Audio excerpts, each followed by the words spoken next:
चंद ही लम्हे गुजरे होंगे कि मुझे चीखों की आवाज़ सुनाई दी। चीखों की आवाज़ नस्वानी थी, साथ ही साथ मुझे मर्दाना आवाज़ें भी सुनाई दी। कोई शख्स गालियां बक रहा था। 2 या 3 मिनट गुजरे होंगे कि मैंने देखा कि 2-3 हट्टे कट्टे हबशी गुलाम एक लड़की को बालों से घसीटते हुए ला रहे हैं। लड़की नहायत मामूली से कपड़ों में थी। साफ ज़ाहिर हो रहा था कि वो लोग इसे करीबी गांव से उठा लाए हैं। लड़की की हालत बड़ी खराब थी। इसका सूती शलवार कमीज जगह जगह से फट चुका था। इन्होंने बड़ी बेदर्दी से कोठरी का दरवाजा खोलकर अंदर धक्का दे दिया। लड़की कोठरी के फर्श पर गिरते ही बुरी तरह सिसकने लगी। लड़की की हालत बेहद नाजुक थी। मैंने इधर उधर देखा। कोठरी की बाईं तरफ एक पुराना मटका और एक गंदा सा गिलास मौजूद था। मैं करहाते हुए उठा और मटके से पानी भरा और लड़की के सामने कर दिया। लड़की ने सिसकते हुए सार उठाया और चंद लम्हे तक मेरी तरफ देखने के बाद सारा गिलास एक ही सांस में खाली कर दिया। लड़की कोई खास खूबसूरत ना थी, मगर इसमें एक कशिश थी, खासकर इसकी आंखें, जिसे देखकर मुझे बानो याद आ गई। वही बानो जिससे मैं बेइंतहा मोहब्बत करता था, वही जिसने मुझसे नहीं मेरे भाई से मोहब्बत की थी, वही बानो जिसने मुझे लफंडर आवारा ना जाने क्या क्या कहा था। इसी से बदला लेने के लिए आज मैं इस हाल में था। कौन हो तुम? ये सब क्या है? मैंने इससे नरम लहजे में पूछा। मैं नहीं जानती, मैं सिर्फ इतना जानती हूँ कि ये कोई गिरोह है जो मुकम्मल चांद रात में एक लड़का और एक लड़की की कुर्बानी देता है। चांद की वो एक मखसूस रात हर 3 माह बाद आती है। रात आने में सिर्फ 2 दिन बाकी हैं और 2 दिन बाद हम दोनों, मुझे ये लोग अगवा करके लाए हैं। मैं यहाँ से 2 कोस दूर एक गांव है, वहाँ रहती हूँ। इतना सुनना था कि मैं कांप कर रह गया। गोया हम दोनों यहाँ कुर्बानी के लिए लाए गए थे। क्या हम भाग नहीं सकते? पता नहीं, मुझे अपने बूढ़े वालिद की फिक्र है। रात के अंधेरे में इन्होंने मुझे घर से अगवा किया है। मेरी मौत के बाद मेरे वालिद का क्या होगा? इतना कहकर वो फिर से रोने लगी। ना जाने कितनी देर यूं ही गुजरी होगी।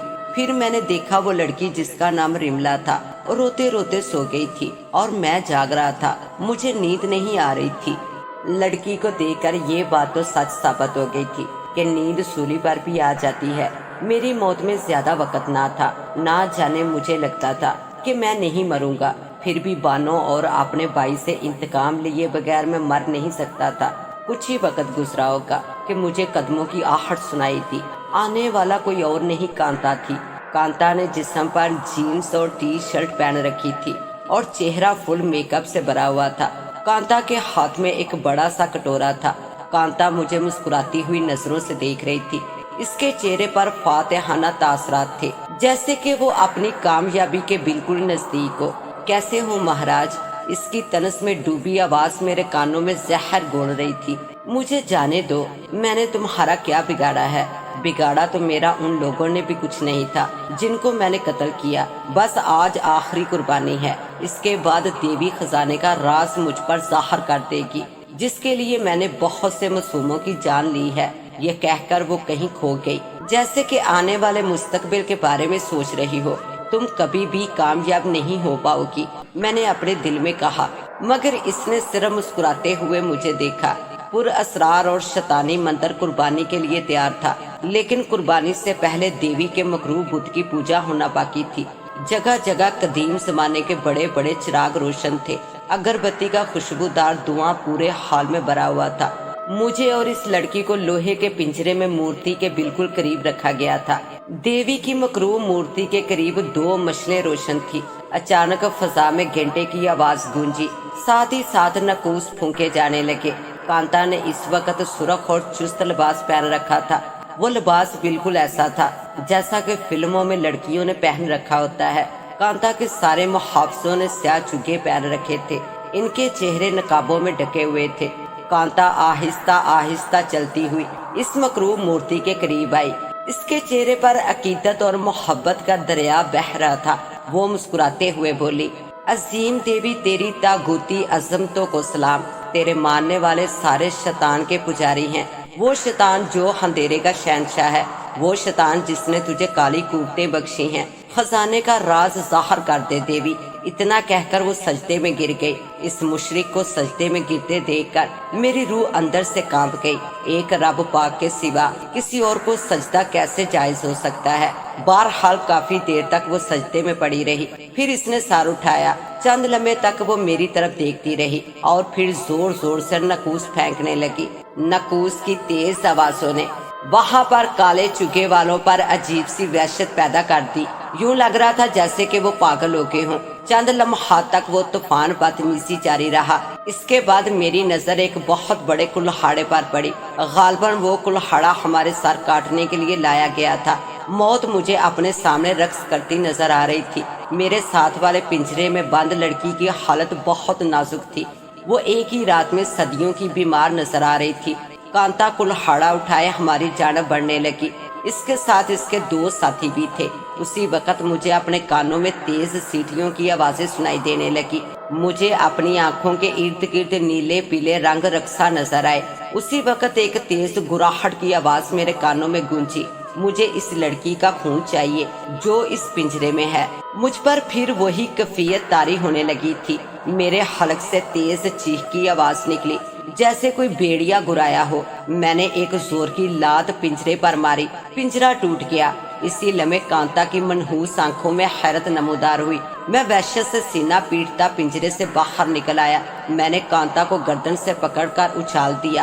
कांता उड़ती हुई इस मकरूब बुत से जा टकराई और फिर वही चिपक गई। देवी के इस मकरूब बुत के हाथों में पकड़ी बर्छियां इसके सीने में उतर गई थी। कांता का अंजाम देखकर इसके साथी चीखें मारते हुए वहां से भाग निकले। वो लड़की सहमी हुई दूसरे पिंजरे में बैठी हुई थी। इसका चेहरा खौफ से जर्द पड़ चुका था। मैं जुनून की कैफियत में पिंजरे की जानब बढ़ रहा था। मेरी लात ने पिंजरे का दरवाजा तोड़ दिया था। लड़की किसी खौफजदा हिरनी की तरह पिंजरे से लग गई थी। मुझे वो लम्हा अच्छी तरह से याद है। इसने मुझे अल्लाह रसूल के वास्ते दिए थे। शायद मैं बहरा हो चुका था। इस पुरस्रार कुव्वत के जेरे असर मैंने इस मासूम की आबरू लूटी, फिर इसका खून भी पिया। जब मैं अपनी सफाकी से फारग हुआ तो वो लड़की मर चुकी थी। यकदम मुझ पर घनूदगी तारी होने लगी। मेरा जिस्म हल्का फुल्का होने लगा। शायद कब्रिस्तान वाली वो कुव्वत मुझे छोड़कर जा चुकी थी। मैंने खौफसदा नजरों से इधर उधर देखा तो मंदिर का नक्शा ही बदला हुआ था।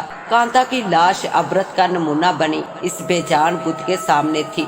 कांता की फटी फटी आंखों में खौफ और हैरत के तासरात जमा हो चुके थे।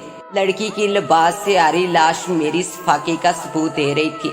मंदिर के सारे मुहाफिज भाग चुके थे। मैं इस मंदिर में लाशों समेत खून से लथपथ खड़ा था। खौफ से मेरा बुरा हाल था। मैं दिल ही दिल में इस वक्त को बुरा भला कह रहा था जब मेरा सामना फ्रैंक से हुआ था, जो मुझे बेचकर ना जाने कहाँ मजे कर रहा होगा। उसी वक्त मुझे इस मरदूद बाई और इस बानों पर गुस्सा आने लगा जो कि मेरी खुशियों के कातिल थे। मैं मर नहीं सकता था इंतकाम लिए बगैर। अचानक मुझे ऐसा लगा कि जैसे कोई मेरे बिल्कुल पीछे खड़ा है। मैंने घूमकर देखा तो मेरी आंखें हैरत और खौफ से फटी की फटी रह गई। अब देवी की पत्थर की बेजान मूर्ति मेरे सामने खड़ी थी। इसकी पथरीली आंखों में आग के शोले दहकते नजर आ रहे थे।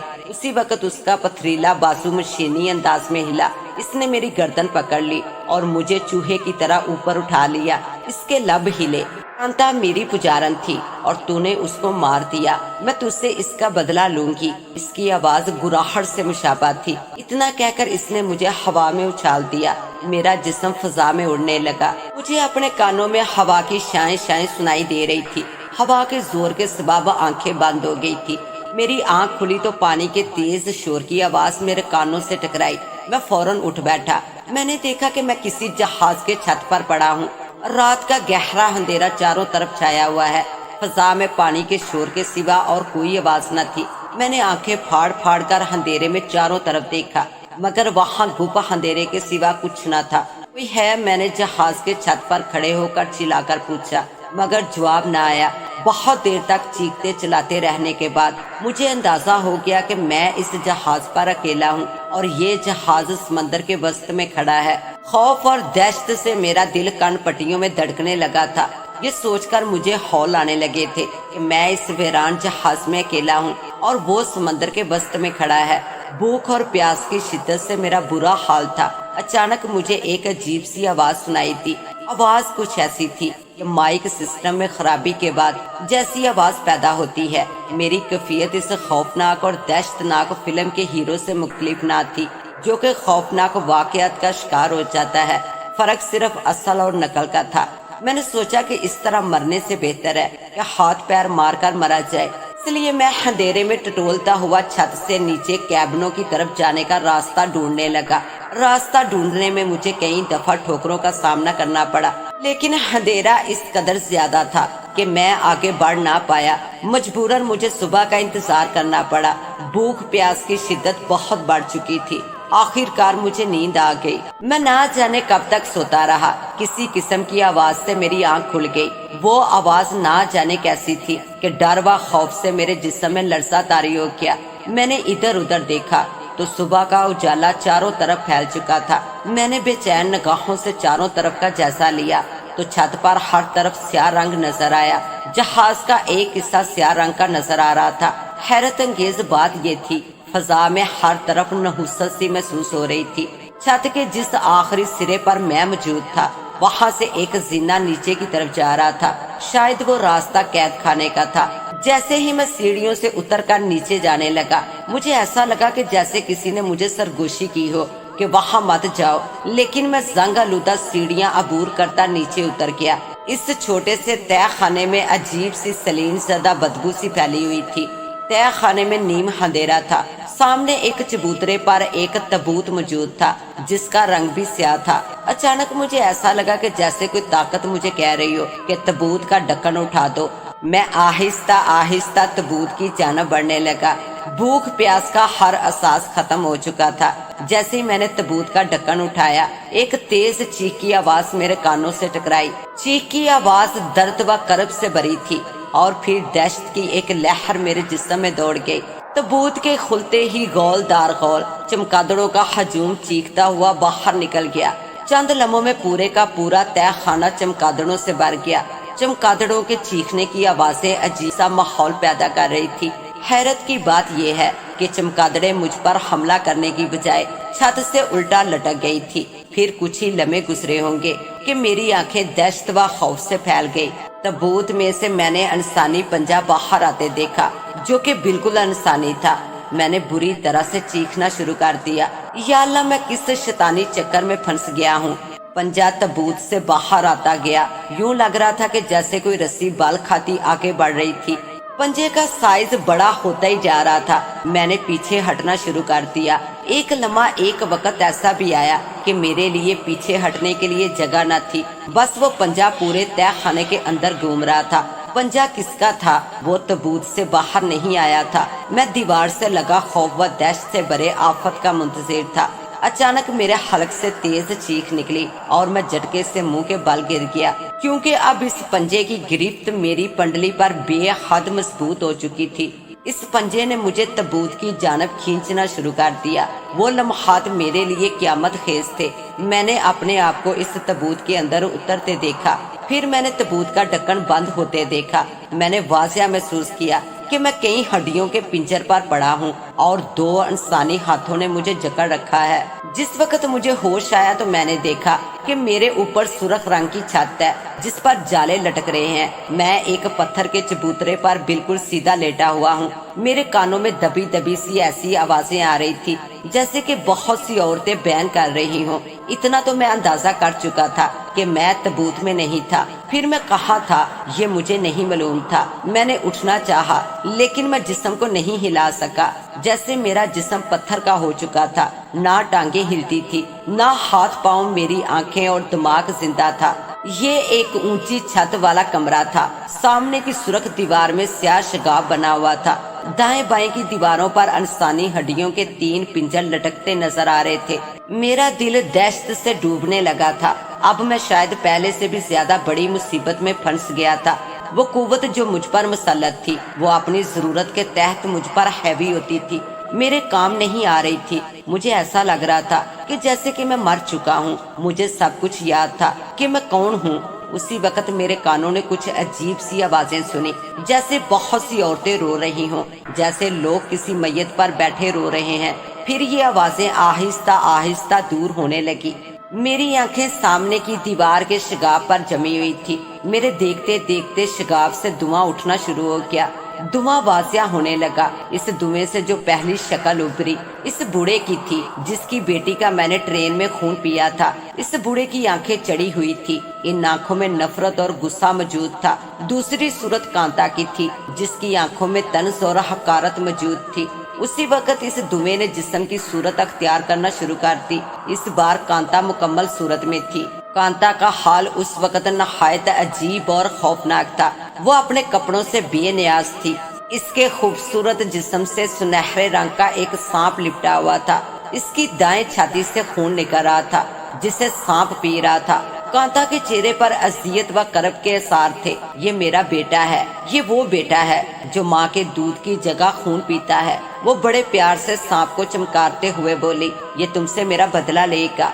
तुम देवी के अजाब का शिकार हो। मैं तुमको मारना चाहूँ तो मार सकती हूँ, मगर जो मजा अजीतों से मारने में है वो किसी में नहीं। इतना कहकर इसने बड़े प्यार से सांप को फर्श पर फेंक दिया। मैं चीखना चाहता था मगर चीख नहीं पाया था। सांप रेंगता हुआ मेरी तरफ बढ़ने लगा। मेरा चेहरा खौफ से सफेद हो गया। कुछ ही लम्हों में सांप मेरे जिस्म पर चढ़ने लगा। इससे कबर के सांप मेरी गर्दन से मुंह लगा पाता कि अचानक सांप फजा में कई फुट ऊपर उछला। जब वो नीचे आया तो 2 टुकड़ों में बढ़ चुका था। जहाँ कांता खड़ी थी वहां से थोड़े फासले पर नीले रंग का धुआं नजर आने लगा था। इस धुएं के हजम ने फैलते फैलते एक इंसानी जिस्म की सूरत अख्तियार कर ली। अब वहाँ एक 60-65 साला बूढ़ा शख्स खड़ा था जो कि पस्ता कद था। इसने पादरियों वाला लिबास पहन रखा था। इसके सर के सारे बाल सफेद हो चुके थे। सबसे हैरत अंगेज बात यह थी कि आम पादरियों की तरह इसके चेहरे पर खबासत टपक रही थी। कैसे हो फादर जैकब? कांता मुस्कुराते हुए बोली, मरा हुआ इंसान कैसा हो सकता है? वैसे तुम्हारा ये जिस्म बहुत खूबसूरत है। अगर मैं जिंदा होता तो एक रात तुम्हारे साथ जरूर गुजारता। फादर ने इसे ऊपर से नीचे तक देखते हुए कहा। जरूर फादर, मगर अब क्या हो सकता है? इसीलिए तो मैंने इसके जिस्म को फ्रैंक की मदद से अपना घर बनाया था कि औरत की मद भरी जवानी हमेशा मेरी कमजोरी रही है। ये पुराने कब्रिस्तान में अपनी गरज के तहत दाखिल हुआ। इसके अंदर लालच मतलब गरज और हर चीज मौजूद थी, इसीलिए मैं इसके जिस्म में दाखिल हो सका। मगर फादर, इसने मुझे कत्ल किया, मेरे मकसद को नाकाम किया। कांता ने गुस्से से कहा, वो भी मेरी वजह से। जब इस पर कोई आफत आएगी तो मैं जरूर आऊंगा।